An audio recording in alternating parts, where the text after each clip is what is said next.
we are now. Andy Roberts' house. This is Andy. Hi. He's going to be cooking today. I've got the important part. So, and opening the champagne. So yeah. And what we're going to cook?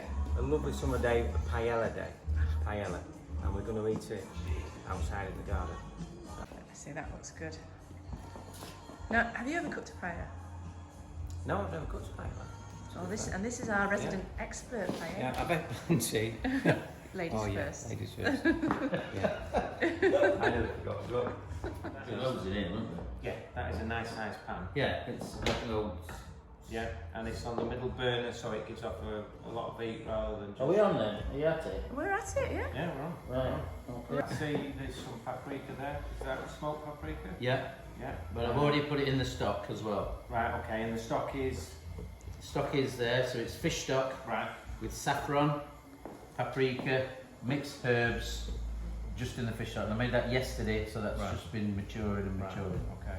It just gets more and more intense. And is that chopped tomatoes? Or Yeah, just some diced tin tomatoes. You don't have to be anything fancy. Chicken thighs? We're going to do a little bit of chicken thighs. Yeah, I think it needs chicken thighs. Just helps it, yeah, Really do. definitely. All fishes, I do think it needs that, and I'm glad that you put it in that. Yeah, it just sort of intensifies it. Nice selection of fish, bit of swordfish, Yeah. nice prawns, bit of halibut as well. No, monkfish Monkfish. and some cod. Oh, was it cod or was it halibut? Halibut. It was halibut. It looks like halibut. Yeah. Just a couple of ounces of butter. You were not going to use all of it, but we'll use a bit of it. Yeah. And yes, and some chorizo. Some chorizo, yeah. That's a personal thing. I like to put it in. Yeah. And what sort of rice are we using? We're using paella rice from Spain. Proper paella. You don't need to use that. You can use a boreo rice. Yes. I wondered if it A was. boreo rice is fine. You can use that. And some fabulous mussels. The mussels do start to open because naturally, obviously they're not in water, but as soon as you touch them, they do shut. So don't be scared of them opening when you've got them ready to cook, because they are still alive, because they're still pulling back together. So even though they're gaping open like that, you're not supposed to have them when they open. As long as you touch them and they move and they shut, they're fine. Alright? And that can sometimes take a few seconds, can't Yeah, it? it can, yeah. Yeah. But people are scared. Give People are scared of that. Bit of an exercise and they start to close. That's good. Darling, can we just show people that squid? Because this is your frozen squid, isn't Yeah, it? these are the frozen squid. So just cut into pieces. So it's just a clean way of doing it. So yes. I'll pour the wine. And, You pour the wine. Right, do you want to start then? Yes. That's yeah. it. Yeah. Okay. Right. Right. So we're here with Andy Roberts. We're going to That's start me. cooking paella, and I'll get the wine. You do know you've got to eat it later as well. No choice. Right, okay. So, first thing we're going to do, we've been through the ingredients, but we're going to fry off the chicken thighs. So, plenty of olive oil, loads of it. I'm going to help Andy out. I'll just keep topping you up. Is that right? Yeah, that sounds like a plan. And then butter. You've got to have butter in everything. You've got to have butter in everything. And it just, especially with the chicken, More wine, darling. just get some butter in as well. Don't want it too hot.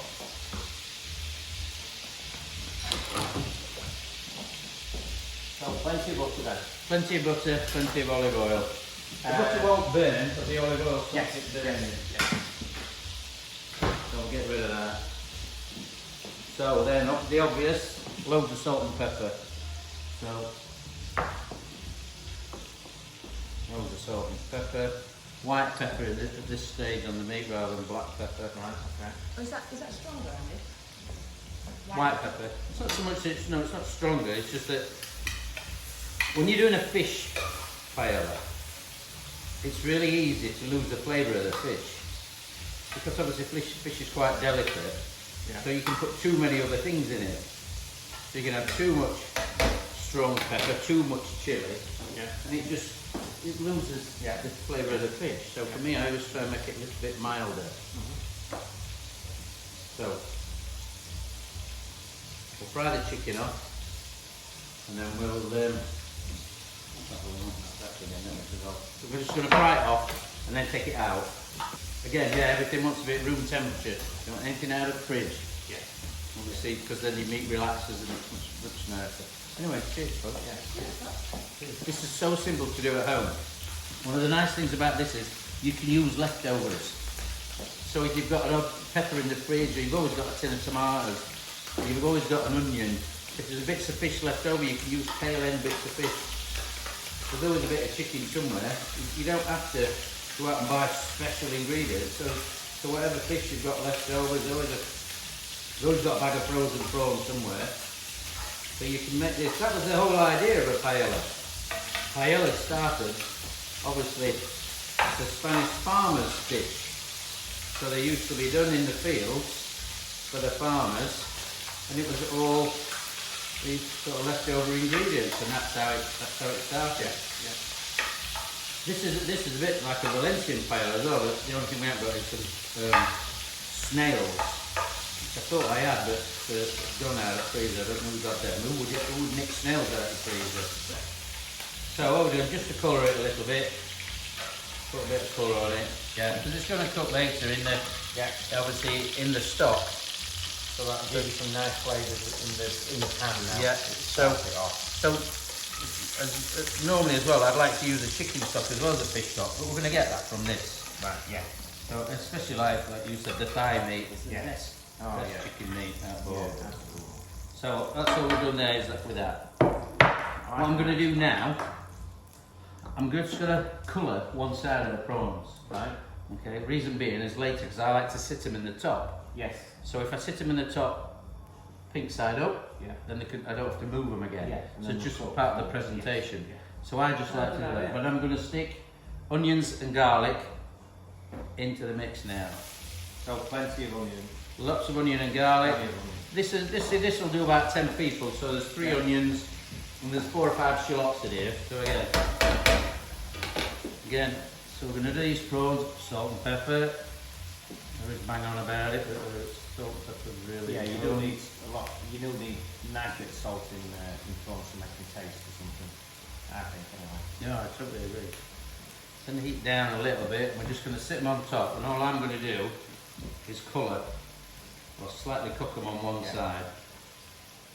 Smells good. Now them prawns are decent size, aren't they? But Yeah, they're nice prawn, eh? They don't look as big at work, do they? And they're how much, John? They are £14 a kilo, but you get 30 to 40 in a kilo. So the good value for money. They really are. Oh, excuse me, just a second. Cheers, mate. We'll be back. So that's all we're doing. You can see them, they're starting to colour already, it's starting to change. You know, it's like prawns take seconds to cook. Yes. And that's all we're trying to do is just turn them into that pink colour. So all we're doing is colouring them. Because we all know when a prawn turns that sort of shade of colour, that shade of pink, it's starting to get cooked. Also another thing that a lot of people have to be careful with prawns, everybody overcooks them. When a prawn starts to shrivel up like that and go really, really tight, it's because it's overcooked. So, and then they get tough. And most people overcook them. Because they're scared, aren't they? Yeah, they're terrified of them. Yeah, they're scared of being... See, so that's what I want to. I don't want it too done. Yeah. Just slightly coloured. Well, do you ever remember a restaurant called Hamilton's opening in Doncaster? Yes. Well, that was my restaurant. So have you turned the heat down now? Yeah, just turn the it down. heat down. I don't want to burn You don't these want to burn them onions, onions, no. do you? You just want to colour them. Yeah. But you don't want to caramelise. I like do to you? keep them soft. Yes, yes, yeah. So again, so just to colour them. Yeah. Perfect. They're not cooked, they're just coloured on that side so they're there. Put So- those to one side for later. So now we can whack some stuff in. Yeah. So we're going to whack chorizo in. That's an option. People like it, people don't like it. You can put pancetta in. Pancetta's nice in it. It's bang on. Yeah. Pork and chicken and fish, they all go together, right, don't they? So all we've got here, we've got red pepper, yellow pepper, 2 chilies. Yeah. A red chili I've left the seeds in, Yeah. green chili I've taken the seeds out. Right. Like I said before, I don't want it too strong Yeah. because it takes away the flavour of the fish. So that's that. Heat up a bit Turn now. it off again. Yeah, because Andy does a lot of cooking for charity. So he cooks a big dish and then sells it on the. You didn't have any of those meatballs, did you? No, They were absolutely amazing. What Honest to God. Maria had some, she came. Amaze balls. They were amaze balls, those meatballs. So Andy's been on Britain's Got Talent. Yeah. What were you singing on there, Show me the way to go home. My old man's a dustman. And smack your bitch up. Apart from that. No, that was many years ago. We were on the same show as Susan Boyle. That's our claim to fame. And believe it or believe it not, this is actually true. It's the only Britain's Got Talent episode that ever won a BAFTA. So all we're doing there is just sweating the onions off, sweating the peppers off, the chilli, just letting them relax a little bit. And then I'm going to get the rice in. This is a paella rice. You don't have to get this. A Boreo rice is fine. Works perfectly the same.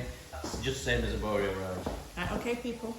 Yeah? We've got some really short rice there. Look at that. Short rice like me. Alan, you remember Alan Ladd? Alan Ladd from all the westerns. Little guy, blonde, we're only about this big. Little guy. Yeah. Yeah, little guy. See? Anyway. Let me just get out of this hole. It's been its cellar. Right, so rice. Everybody says, how much rice do you put in? This is like a normal teacup. 1 cup of rice is enough for 2 people. Because obviously it expands big there. So for me personally, 1 cup's enough for 2. So that's how to measure it. You don't have to soak the rice then? No, whack it straight in.